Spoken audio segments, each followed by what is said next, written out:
Kabul airport पर हुए हमले पर अमेरिका का बेहद सख्त बयान। राष्ट्रपति जो बाइडेन ने कहा, ना भूलेंगे ना माफ करेंगे। आईएसआईएस आतंकियों को अमेरिकी राष्ट्रपति की सीधी चेतावनी, जहां भी होंगे आतंकी सरगना ढूंढकर देंगे सजा।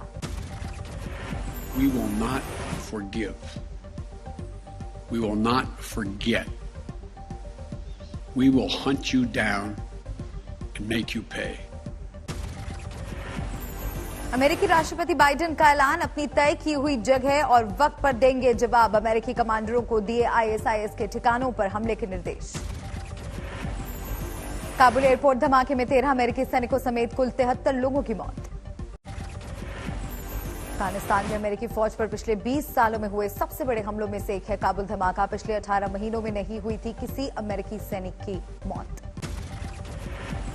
इस्लामिक स्टेट के खुरासान ग्रुप ने ली काबुल एयरपोर्ट हमले की जिम्मेदारी, जारी की एक आत्मघाती हमलावर की तस्वीर। अब्दुल रहमान अल लोगरी नाम के आईएसआईएस आतंकी ने किया काबुल एयरपोर्ट पर हमला, 60 से ज्यादा लोगों की मौत का दावा। आईएसआईएस के दावे के मुताबिक काबुल एयरपोर्ट पर अमेरिकी फौज के बैरन कैंप तक पहुंच गया था आत्मघाती हमलावर। सैनिकों से 5 मीटर की दूरी पर किया धमाका। धमाके के वक्त एयरपोर्ट पर जमा लोगों के दस्तावेज जांच रहे थे अमेरिकी सैनिक। आईएसआईएस ने किया 20 सैनिकों की मौत का दावा। गुरुवार शाम काबुल एयरपोर्ट पर हुए सिलसिलेवार 2 धमाके, 40 से ज्यादा लोगों की मौत, 120 से ज्यादा घायल। धमाके के बाद एयरपोर्ट पर दिखा मौत का भयानक मंजर, हर तरफ मची थी चीख पुकार। एयरपोर्ट के बाहर दिखा लाशों का ढेर, बदहवास भागते नजर आए घायल लोग। एयरपोर्ट के अबे गेट के पास हुआ पहला धमाका, एयरपोर्ट से सटे बैरन होटल के करीब दूसरा विस्फोट। रूसी समाचार एजेंसी के मुताबिक काबुल में हुए कुल 3 धमाके, तीसरा धमाका भी एयरपोर्ट के नजदीक।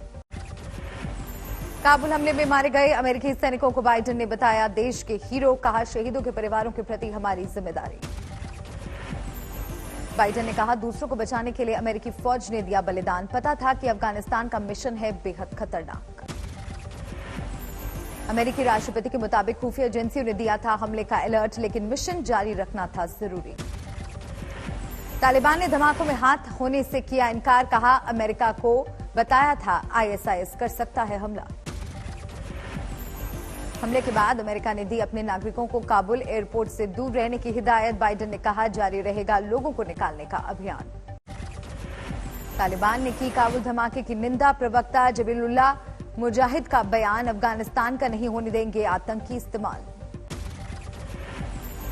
ब्रिटेन भी जारी रखेगा अफगानिस्तान से रेस्क्यू अभियान। पीएम जॉनसन ने काबुल हमले को बताया बर्बर। गुरुवार को भारतीय वायुसेना के विमान से काबुल से भारत पहुंचे 35 लोग, 11 नेपाली नागरिक। भारत आने की कोशिश में अटके करीब 140 अफगानी, सिख और हिंदू। तालिबान ने नहीं दी काबुल एयरपोर्ट आने की इजाजत। तालिबान ने हिंदू सिखों को 15 घंटे तक गाड़ी में बिठाए रखा, एयरपोर्ट से लौटाया वापस।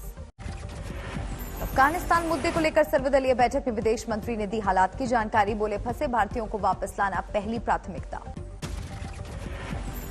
अफगान संकट पर सर्वदलीय बैठक में मोदी सरकार ने समझाई भारत की रणनीति। विदेश मंत्री बोले दोहा में किए वादे से मुकरा तालिबान। सर्वदलीय बैठक के बाद विपक्ष ने सरकार पर उठाए सवाल। ओवैसी बोले तालिबान को क्यों नहीं बताते आतंकी। क्या तालिबान को यूएपीए में आप टेरर ऑर्गेनाइजेशन करार देंगे? सर्वदलीय बैठक के बाद कांग्रेस ने भी सरकार को घेरा, कहा नहीं बताया गया कि 31 अगस्त तक हिंदुस्तानियों को कैसे लाएंगे वापस। पंजाब में कैप्टन और सिद्धू के बीच फिर तेज हुई रस्साकशी। कैप्टन ने गुरुवार रात सीक्रेट डिनर पार्टी में दिखाई ताकत। डिनर पार्टी में पंजाब के 10 मंत्रियों समेत 60 विधायक रहे मौजूद। कांग्रेस के 8 सांसद भी पार्टी में हुए शामिल। सूत्रों के मुताबिक डिनर पार्टी के दौरान 2022 में सीएम पद के लिए कैप्टन की दावेदारी पर कांग्रेस नेताओं ने एक सुर से जताया समर्थन। पार्टी आलाकमान के पास भेजा जाएगा प्रस्ताव। पंजाब कांग्रेस अध्यक्ष नवजोत सिंह सिद्धू और उनके समर्थकों को नहीं दिया गया था डिनर का न्योता, लेकिन सिद्धू समर्थक 10 विधायक पाला बदलकर पार्टी में हुए शामिल। कैप्टन के नजदीकी कैबिनेट मंत्री राणा गुरमीत सोढ़ी के घर रखी गई थी पार्टी। सूत्रों के मुताबिक कार्यक्रम को सफल बनाने के लिए कैप्टन की पत्नी परनीत कौर ने झोंकी ताकत।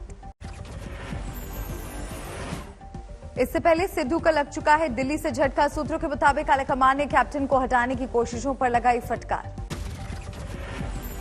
अमृतसर में व्यापारियों के साथ बैठक में सिद्धू ने फिर साधा कैप्टन पर निशाना। कहा, चुनाव से पहले किए गए वादे नहीं हुए पूरे। छत्तीसगढ़ में भी नहीं थम रहा कांग्रेस। खेमे में सत्ता का अंदरूनी संघर्ष। सीएम भूपेश बघेल आज कर सकते हैं राहुल गांधी से मुलाकात। बघेल के समर्थक विधायक और मंत्री भी पहुंच रहे हैं दिल्ली। आलाकमान पर दबाव बनाने की कोशिश। छत्तीसगढ़ में मची सियासी घमासान के बीच टीएस सिंहदेव ने खारिज किया 2.5 साल का फॉर्मूला। कहा, भूपेश बघेल है हमारे मुख्यमंत्री। महाराष्ट्र में आज से जन आशीर्वाद यात्रा शुरू करेंगे केंद्रीय मंत्री नारायण राणे। सीएम उद्धव पर नए सिरे से हमले की तैयारी। दिल्ली यूनिवर्सिटी में 2 नए कॉलेज और 4 नई फैकल्टी शुरू करने की तैयारी। सावरकर, जेटली और सुषमा स्वराज के नाम पर हो सकते हैं कॉलेज। यूपी में करीब 5000 मदरसों को नहीं मिलेगी सरकारी मान्यता और मदद। सरकारी पोर्टल में रजिस्ट्रेशन नहीं कराने पर कार्रवाई। मेरठ में वक्फ बोर्ड गबन और फर्जीवाड़ा का मामला। 10 लोगों के खिलाफ मुकदमा दर्ज। कोलकाता में टीएमसी दफ्तर पर बम से हमला, 6 लोग जख्मी। प्रॉपर्टी विवाद में खुद पर फायरिंग कराने के मामले में मुनव्वर राणा के बेटे को मिली जमानत। रायबरेली पुलिस ने लखनऊ से किया था गिरफ्तार। बेटे की गिरफ्तारी को लेकर मुनव्वर राणा ने योगी सरकार पर साधा निशाना। बोले, मुसलमान होने की वजह से किया गया टारगेट। करने के लिए चांस ही नहीं दिया उन्होंने। रोके रहे कि एक आध दफा और लगा दें, कोई आतंकवादी की लगा दें, कोई कुछ लगा दें। मुनव्वर राणा के आरोपों को योगी सरकार ने किया खारिज। मोहसिन रजा बोले, जिसने केस दर्ज कराया वो भी है मुसलमान। हरिद्वार में कांग्रेस कार्यकर्ताओं में भिड़ंत। कार्यकारी अध्यक्ष के सामने जमकर घमासान। दिल्ली में कांग्रेस का विरोध प्रदर्शन। नेशनल मॉनेटाइजेशन पाइपलाइन को लेकर सरकार के खिलाफ हल्ला बोल। राजस्थान के सीकर में एबीवीपी कार्यकर्ताओं का प्रदर्शन। खाली पड़े शैक्षणिक पदों पर भर्ती को लेकर कुलपति का घेराव। मैसूर बलात्कार कांड को लेकर गरमाई सियासत। कांग्रेस की महिला मोर्चा का विरोध प्रदर्शन। मैसूर बलात्कार को लेकर कर्नाटक के गृह मंत्री का अजीबोगरीब बयान। कहा, लड़की को सुनसान जगह पर नहीं जाना चाहिए था। मैसूर में मेडिकल की छात्रा से हुआ है गैंगरेप। पहले लूटपाट की कोशिश, पैसे नहीं मिले तो सुनसान जगह पर ले जाकर किया बलात्कार। हाजीपुर में फिर लौटा बाढ़ का कहर। दर्जनों गांवों में भरा पानी, सड़कें डूबी। बक्सर में हर घंटे 3 सेंटीमीटर की रफ्तार से बढ़ रहा है गंगा का जलस्तर। किनारे के गांवों में दहशत। बलरामपुर में पहाड़ी नालों में उफान से जमीन का कटाव, खेत और सड़कें तबाह। मध्य प्रदेश के श्योपुर में बाढ़ पीड़ितों का हंगामा, मुआवजे में गड़बड़ी का आरोप। देश में अभी तक सामान्य से 10% कम है मानसूनी बारिश। मध्य भारत, राजस्थान समेत पहाड़ी राज्य ज्यादा प्रभावित। बिहार के सुपौल में भारी बारिश ने जनजीवन को किया अस्त व्यस्त। शहर की दुकानों और घरों में घुसा पानी। सासाराम में भारी बारिश के बाद जलमग्न हुआ बाजार। कारोबारियों ने जमकर की नारेबाजी। गोरखपुर में भारी बारिश ने लोगों को किया बेहाल। कई इलाकों में जल जमाव ने बढ़ाई मुश्किल। मंडी में हाईवे पर फिर गिरा मलबा। आवाजाही ठप, दोनों ओर से गाड़ियों की लंबी कतार। अरुणाचल के ईटानगर में भूस्खलन से कोहराम। हाईवे पर गिरा पहाड़ का मलबा। हल्द्वानी मेडिकल कॉलेज के 8 छात्र कोरोना पॉजिटिव। 8 छात्रों को लग चुकी है वैक्सीन की दोनों डोज। केरल में जारी है कोरोना का कोहराम। 24 घंटे में 30,000 मामले, 162 मरीजों की मौत। दिल्ली में स्कूल खोलने पर आज होगा फैसला। डीडीएमए की बैठक में तय की जा सकती है गाइडलाइन।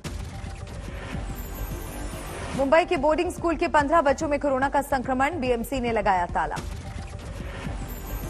कम किया जा सकता है कोविशील्ड की 2 डोज के बीच का गैप। सरकार कर रही है विचार। हापुड़ में छात्राओं को मुफ्त बांटे गए सैनिटरी नैपकिन। बीजेपी महिला मोर्चा ने चलाया अभियान। फिरोजाबाद की सिपाही रिंकी सिंह का राज्यपाल आनंदीबेन ने किया सम्मान। अब तक 150 से ज्यादा बाल श्रमिकों को आजाद करा चुकी हैं महिला सिपाही। बाराबंकी में शिक्षकों को फरमान, ड्यूटी के दौरान मोबाइल फोन ऑफ रहा तो कटेगा वेतन। पति के खिलाफ रेप के आरोपों को बिलासपुर हाईकोर्ट ने किया खारिज। कहा, शादीशुदा जिंदगी में नहीं बनता रेप का मामला। धनबाद में 4 मंजिला इमारत धराशायी, मलबे में दबने से एक महिला की मौत, 3 लोगों का रेस्क्यू। पटियाला में फर्जी शादियां करवाने वाले गिरोह पर पुलिस का शिकंजा। शादी के चंद रोज बाद पैसे और गहने लेकर दुल्हन हो जाती थी फरार। इंदौर में ससुराल वालों की पिटाई से महिला की मौत, पति ने 3 तलाक देकर कर ली थी दूसरी शादी। पानीपत में किराना दुकान में बदमाशों की फायरिंग, एक शख्स जख्मी। अंबिकापुर में देवर ने भाभी की कुल्हाड़ी से मारकर की हत्या, पैसों के लेन देन में की वारदात। धौलपुर में नाबालिग से गैंग रेप, डांस टीचर और उसके साथियों पर आरोप, 2 आरोपी भी नाबालिग। मेरठ में सड़क पर मिला युवक का शव, गला रेत कर की गई थी हत्या। कुशीनगर में एक शख्स ने 3 बच्चों समेत पत्नी को उतारा मौत के घाट, खुद भी जहर खाकर आत्महत्या की कोशिश। पटना में 150 पेटी से ज्यादा शराब बरामद, यूपी से लाई जा रही थी नशे की अवैध खेप। इंदौर में ज्वेलरी शोरूम में चोरी की वारदात, 2 महिलाओं ने बुजुर्ग महिला के बैग से उड़ाए 1.5 लाख के गहने। सुकमा में नक्सलियों की साजिश नाकाम, सुरक्षा बलों ने डिफ्यूज किया 5 किलो का आईईडी। कानपुर में दर्दनाक हादसा, जर्जर मकान गिरने से 2 बच्चों समेत एक महिला की मौत। यूपी के गोंडा में भारी बारिश के बाद बड़ा हादसा, करंट लगने से दंपति की मौत। भरतपुर में ऑटो और ट्रक की टक्कर में 3 की मौत, मेले में मन्नत मांगने के बाद लौट रहे थे लोग। बिहार में एक बार फिर जहरीली शराब का कहर, हाजीपुर में 5 लोगों की मौत। दिल्ली के धौला कुआं इलाके में रोड रेज में मारी गोली, आगे निकलने को लेकर था गुस्सा। लीड्स टेस्ट के दूसरे दिन मजबूत स्थिति में इंग्लैंड, 8 विकेट के नुकसान पर 423 रन। 345 रन की बढ़त पर है इंग्लैंड। पहली पारी में टीम इंडिया सिर्फ 78 रनों पर हुई थी ढेर। यस बैंक के पूर्व एमडी और सीईओ राणा कपूर को बड़ी राहत, सेबी ने बैंक, डीमैट अकाउंट और म्यूचुअल फंड्स डिफ्रीज करने के दिए निर्देश। आईआईटी दिल्ली ने बनाया नया ई स्कूटर, 20 पैसे में चल सकता है 1 किलोमीटर। स्पेन में भरभरा कर गिरी 3 मंजिला इमारत, 2 लोगों की मौत। इंटरनेशनल आर्मी गेम्स में अद्भुत नजारा, तोपों के साथ नाचते दिखे बेलारूस के जवान। न्यूयॉर्क में वैक्सीनेशन अनिवार्य किए जाने का विरोध, शिक्षकों और स्कूल कर्मचारी संघ के लोगों ने मेयर ऑफिस के बाहर किया प्रदर्शन। डब्ल्यूएचओ ने कोरोना वैक्सीन की बूस्टर डोज की जरूरत को किया खारिज, कहा अभी तक उपलब्ध नहीं है जरूरी आंकड़े। न्यूजीलैंड में 24 घंटे में सामने आए कोरोना के 68 नए मामले, सरकार ने किया लॉकडाउन की मियाद बढ़ाने का ऐलान। दुनिया भर में जारी है कोरोना की तीसरी लहर का कहर, 24 घंटे में 6,71,000 से ज्यादा नए मामले दर्ज।